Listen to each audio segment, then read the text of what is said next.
So, What we got? so he was asked to diagnose the issues with the Lakers. Which we all know that he was with the Lakers. This is his Yeah. quote. The Lakers, I think, they have refused to build over the years. We had some good players. He had Ingram, Randall, Ball. We had tried to win quickly. In Kobe's last few years, we brought in Steve Nash, who was a bit older. Dwight Howard came in with a back injury. We traded away draft picks to try and win immediately.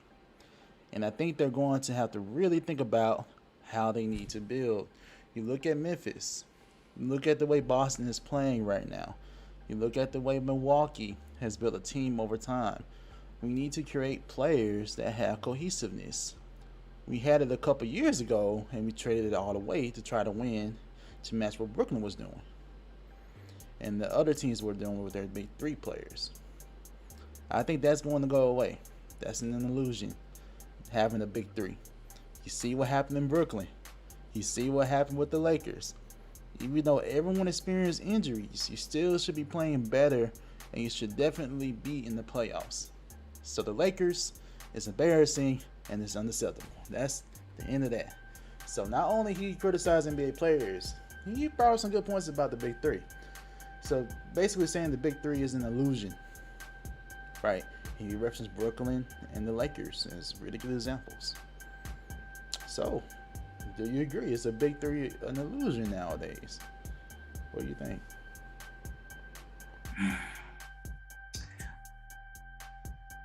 I think that big threes are not an illusion, but to his point, cohesiveness is more important than a superstar name. Like, I think that I'll take it back to your team, for example, right? Like OKC back in the day with KD, Russ, young James Harden as a sixth man. That was a big three, if you really think about it. And we talk about this all the time. Like, what if those three would have stayed together for a little bit longer? They made a finals in 2012 when they were young. And to James Worthy's point, you have all these guys. Those guys got drafted. KD came, Russ came the next year, James Harden maybe a year or two later. These guys got drafted within a few years of each other, played a couple seasons, they got to the finals, got there. We're going up against D-Wade, LeBron, and Bosh, which is, a lot. So obviously we didn't expect them to win, right? But think about it. If they would have just stuck together, built that chemistry even more, been cohesive, it could be different. So Hey, I I don't don't mean to interrupt you, but can you move on, bro? This is heartbreaking. Of course I think about that, man. Of course I think about if he only signed James Harden. And we only had to pay him a little bit more. That's all we had to do. They didn't want to get the luxury tax. Of course I think about that all the time. I think all OKC fans think about that moment all the time. My bad. You keep talking about it, but sir, I'm gonna let you know I'm gonna block some stuff out. I ain't gonna lie. Good example. Any I don't think a big three is an illusion. It just depends on how they're formed. Like if you Frankenstein it, the chances of it falling apart is, like we saw with Brooklyn, easier to happen. But if you were to look at like Brandon Ingram and all these draft picks, Lonzo and Julius Randle, all these guys went on to be significant players in other places. Lonzo became a great two-way player in New Orleans and in Chicago. Unfortunately, he had his injury, but great two-way point guard, one of the best in the league at pushing pace. Brandon Ingram, all-star, right? 25 a game, led, the Pelicans this year to, a serious playoff run against the Suns, who were the number one team in the league. And then Julius Randle, another guy that eventually made an all-star team, most improved player. Those guys who would have had a little bid more time, the Lakers probably be different right now. And they probably wouldn't have to trade for LeBron and trade for AD. They could get one of those guys to pair up with this crew that's been already kind of like sinking together and be better. And now, like you said, the Lakers were in win now mode, and it just didn't it didn't click because you're thinking about right now, and now the future is like, oh, we traded every draft pick away. We don't have anything that we can get rid of. We got Russell Westbrook on one of the biggest contracts in the league, and he's seeming like he's not fitting. So I agree with him. I don't think I guess he's right. The big three can be an illusion, but it just depends on how it comes together, plays out. Because as the Lakers are used to being that team, they're used to winning. So when they have these periods of time where they're like not making the playoffs, it's just Laker Nation is like disappointed. So they're like, we got to make it happen right now. But like you said, longevity wise, you want to be able to build that out. Like look at Golden State, another team that those guys came in together. They've been playing together 10 years, and now this is they're about to be in the finals for their 6th time in 8 years. It matters. You got to think about longevity, not just win now. Yeah, but at the same time, there are some big threes that are just so dominant, it doesn't matter. I stick to the same team just brought up, Golden State, over KD. They were dominant, and I believe they would have won again if they were all fully healthy. I think they would have beat Kawhi and the Raptors if they were fully healthy. So I think sometimes it depends on the pair. And the Golden State, what's so cool about them is that they have more of a system that's more team oriented, right?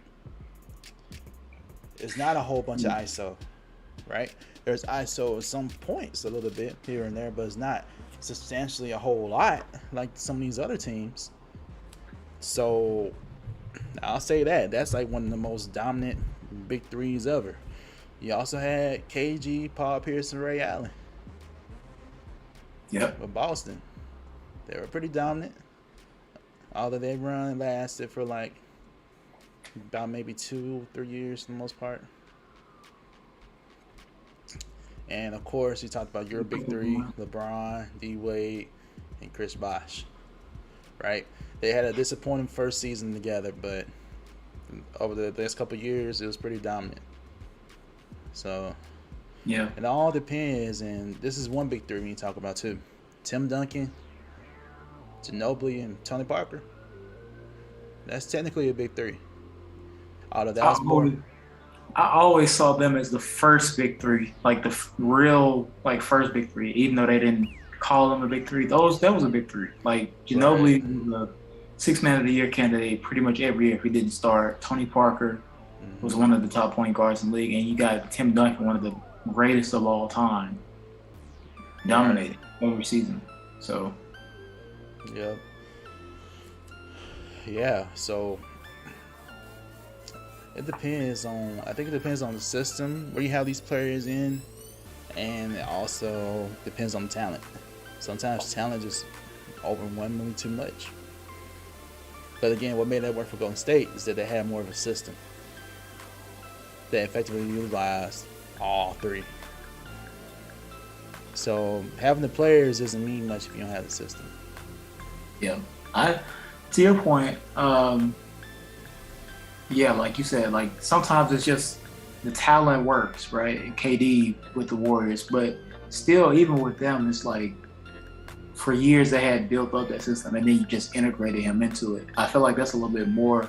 Good point. A little bit easier to do in comparison to I guess I know we keep using KD, but I'm just like trying to think of recent easy examples. Like KD with the Warriors was like, all right, the Warriors are over here for so many years. This is how they do things. KD comes, we just show you how we do things. But then when you go to KD and the Nets, all right, Kyrie's here. He plays 1 year, gets hurt. And then KD comes, it's like, all right, how are we going, we're just going to do this, do that. And then James Harden comes, we're just going to do this and do that. But there was no established system for them to really operate out of. And it was more so, we're building it as we go. And they had a new coach too. Think about that too. Coaching matters too. How long the coach has been there. Has a coach really integrated their system and their culture? That matters. You had a good point with the KD point. No, that's just one person going to a system, right? Compared to bringing 3 different people together. And a new coach. Yeah, and a he- good I'm coach. thinking of that. So all that definitely matters with So really, these big yeah, threes. for sure, it's not even just about the big three. It's not even just about the players. It's about the organization as a whole having a vision that's clear, and we're going to stick to it. That's why I think with Brooklyn, it's like I don't know what their vision is. I don't know what the plan is to build this out because they're in win now mode, just like the Lakers. And therefore, I'm giving up draft picks. I'm giving up assets. I'm giving up cash. And I'm like, still, yeah, that's good to get these names, get these talents. But how are you going to build on that and make it to be something that's a whole instead of just like, oh, I have this, and that. I'm trying to match the puzzle pieces. That's where I go with it. But Yeah, I agree. yeah. So yeah. Oh, my bad. Oh, you go ahead. I was gonna say shout out to Jay. Yeah, he said the same thing. Golden State is just stacked with talent and role players from the starter to the guys coming off the bench. So they built that team, and they're young guys like Moody the other night, just coming in and having the confidence because of what he's learned from the guys that have been in the system for a long time. They are a superior organization, honestly, because just the dominance that they've had over the past few years.